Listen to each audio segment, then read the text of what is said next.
సరే వాళ్ళ దగ్గర ఆధారాలు లేవు, ఫోన్ ట్యాపింగ్ జరిగిందా లేదని పక్కన పెడితే మీరు ప్రస్తుతం కామెంట్ చేస్తారు మంత్రుల ఫోన్లు రేవంత్ రెడ్డి గారు ట్యాప్ చేస్తారు అంటారు. దీనికి సంబంధించిన ఆధారాలు ఏమైనా ప్రతిపక్ష పార్టీ నాయకులు మీ దగ్గర నేను మంత్రుల ఫోన్లు ట్యాపింగ్ చేస్తున్నాడు అని చెప్పాలి. నేను ఇప్పుడు మీ పార్టీలో కొంతమంది నాయకులు అంటున్నారు కదా ఆల్రెడీ ఫోన్లు ట్యాప్ అవుతున్నాయి మంత్రులు, వాళ్ళ పార్టీ నాయకులు వాళ్ళ పార్టీలు ఆరోపించుకుంటారు. నేను చెప్పింది కాదు, మా పార్టీలు చెప్పింది కాదు. ఓకే, వాళ్ళ పార్టీ వాళ్ళే మమ్మల్ని ఫోన్ ట్యాపింగ్లు మేము ఏం చేస్తున్నాం దొరకబట్టుకొని బ్లాక్మెయిలింగ్ చేసి మమ్మల్ని బెదిరించి ఆయన ముఖ్యమంత్రి పదవిని కాపాడుకోవడం కోసం ప్రయత్నం చేస్తుందని చెప్పి వాళ్ళ పార్టీలు చెప్తున్న ఆరోపణలు మేము చెప్తున్నాయి కాదు.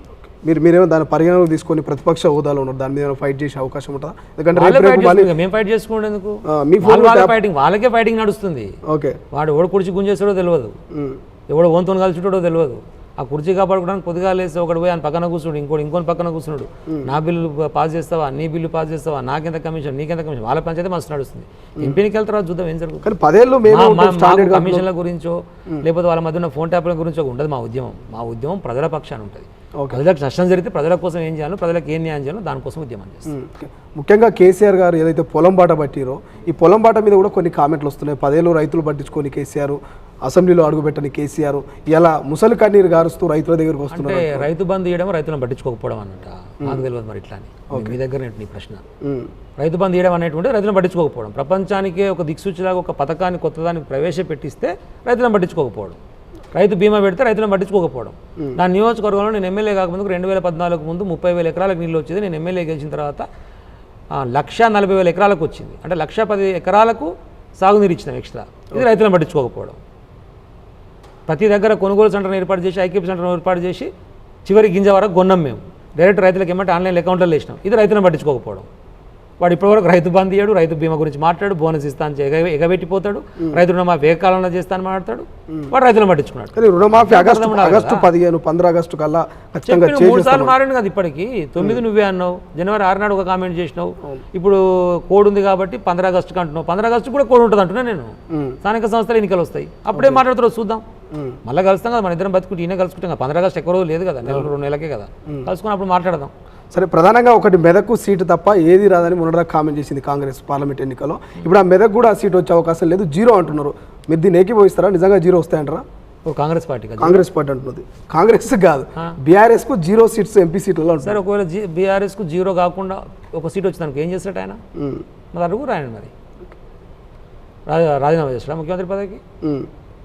మహబూబ్నగర్ గెలవదని చెప్తున్నా నేను. ఓకే, మహబూబ్నగర్లోనే 3వ ప్లేస్. నువ్వు ప్రాతినిధ్యం వహిస్తున్నటువంటి మహబూబ్నగరే గెలవదు. నువ్వు మొన్నటిదాకా ప్రాతినిధ్యం వహించిన మల్కాజ్గిరి గెలవదు. ఆయన చెప్తున్నటువంటి మెదక్ స్థానంలో 3వ ప్లేసు. ఓకే, 3వ ప్లేసు, సెకండ్ కూడా కాదు. పోటీలో కూడా లేరు వాళ్ళు. ఇప్పుడు కూడా ప్రజలు చాలా తెలివికలవాళ్ళు. మేము ఒక్కలమే ఉంటాం, వన్ సైడ్ ఉంటుంది, అవన్నీ అహంకారపూరిత మాటలు. అవన్నీ ఇప్పుడు కూడా సాధ్యం కావు. రాజకీయాలు ఎవరికి సాధ్యం కావు. బీఆర్ఎస్ షేర్ బీఆర్ఎస్కి ఉంటుంది, బీఆర్ఎస్ పార్టీ బలము ఉంటుంది. పార్లమెంట్లో మళ్ళీ మేమే మాట్లాడాలి, మీరు కూడా మాట్లాడాలి. కిషోర్ గారు ఒక ప్రశ్న, మొన్న మీ వర్కింగ్ ప్రెసిడెంట్ కేటీఆర్ గారు ఒక ఛానల్లో ఇంటర్వ్యూ ఇస్తూ ఆంధ్ర ప్రజలు తెలివైన వాళ్ళు, అందుకే గ్రేటర్ హైదరాబాద్లో గెలిపించినటువంటి ఒక కామెంట్ చేశారు. దాని మీద ఒక రకమైన చర్చ వస్తుంది సోషల్ మీడియాలో. తెలంగాణ ప్రజలు తెలివిలేనిలా కేటీఆర్ గారు ఎందుకు ఇట్లా మాట్లాడుతారు అధికారం కోల్పోగానే అనేటువంటి విమర్శలు వస్తున్నాయి. దీని మీద ఏమైనా స్పందిస్తారా మీరు? తెలంగాణ ప్రజలు తెలివైన వాళ్ళు కాబట్టే ఉద్యమంలో భాగస్వాములు కొట్లాడుకున్నాం, అందరం కలిసి కట్టుగా తెలంగాణను సాధించుకున్నాం. వారు చెప్పినటువంటిది అంటే తెలంగాణకు సంబంధించిన వాళ్ళు వేయడంతో పాటుగా ఆంధ్ర వాళ్ళు కూడా హైదరాబాద్లో ఎక్కువ ఉంటారు కాబట్టి సెటిలర్స్ వాళ్ళు సహకరించారు కాబట్టి ఇక్కడ స్థానాలు ఎక్కువ వచ్చినాయన్నది వాళ్ళ పాయింట్. అంటే ఇక్కడ 2 ఉంటాయి లాజిక్లు. రాజుగారి చిన్న భార్య మంచిది అంటే పెద్ద భార్య మంచిది కాదా అనేది నీ ప్రశ్న. పెద్ద భార్య ఇంకా మంచిది అనేది నా వాదన. అర్థమైందా? కాబట్టి ఆంధ్ర వాళ్ళు తెలివికల్లోళ్ళు, తెలంగాణలో ఇంకా తెలివికల్లోళ్ళు, ఇది నా వాదన. కాబట్టి నెగిటివ్ పర్సెప్షన్ తీసేరు ఫస్ట్ మైండ్కి వెళ్ళి, పాజిటివ్ పర్సెప్షన్ ఆలోచించారు. సరే, ఫైనల్గా ఒక ప్రశ్న, ఈ 10 ఏళ్ల పాటు నిజంగా తెలంగాణ అభివృద్ధి అయిందా? మీరు ఇచ్చిన సంక్షేమాలు ప్రతి పేదోడికి చేరినాయంటే ఏం చెప్తారు? చేరినాయి లేదా పేదోళ్ళు అడిగితే చెప్తారు కదా. ఇప్పుడు రైతు బంధు తీసుకున్న మాట వాస్తవం కదా. ఓకే, రైతు రుణమాఫీ జరిగింది వాస్తవం కదా. అదేవిధంగా ఇచ్చినటువంటి పెన్షన్లు వాస్తవం కదా. మిషన్ కాకతీయ చేసిన వాస్తవం కదా. మిషన్ భగీరథ నడుస్తుంది వాస్తవం కదా. రోడ్లు చక్కదనం చూస్తే అర్థమవుతలేదా? ఏ ఊరికి పోయినా గ్రామ పంచాయతీ కొత్తగా ఏర్పాటైనది వాస్తవం కదా. నీకు శ్మశాన వాటికలు వచ్చింది వాస్తవం కదా.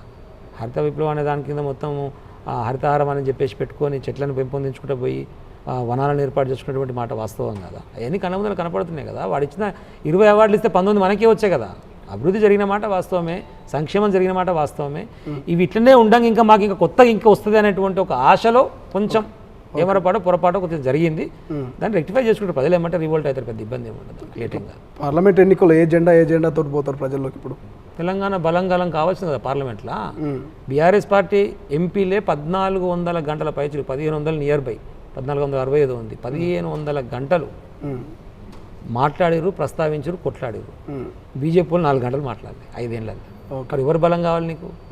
మరి బీజేపీ ఎంపీలు 4 గెలిపించారు. ఏం చేసిండు కిషన్ రెడ్డి? ఏం చేసిండు కిషన్ రెడ్డి? ఏమి ఇచ్చిండు కిషన్ రెడ్డి? వాళ్ళు ఏం ఒరిగింది? ఏం కొత్తగా తీసుకొచ్చిండు చెప్పండి అండి. కాబట్టి బీఆర్ఎస్ ఎంపీలు అనేటువంటి అవసరం తెలంగాణ రాష్ట్రానికి అని చెప్పి. సరే, ఫైనల్గా ఒక క్వశ్చన్, ఫైనల్ అయిపోయింది. ఏపూరి సోమన్న మీ స్థానిక నాయకుడు, ఆయన పార్టీ వచ్చిండు 6 నెలలు ఉన్నారు, మళ్ళీ కాంగ్రెస్ 6 నెలలు ఎక్కడ, ఎన్నికల ముందు వచ్చిపోయాడు. ఏమైనా కామెంట్ చేస్తారా ఏపూరి సోమన్న మీద? ఆయన లీడర్గానే చూడ, నేను ఆయన గురించి నేనేం కామెంట్ చేస్తాను.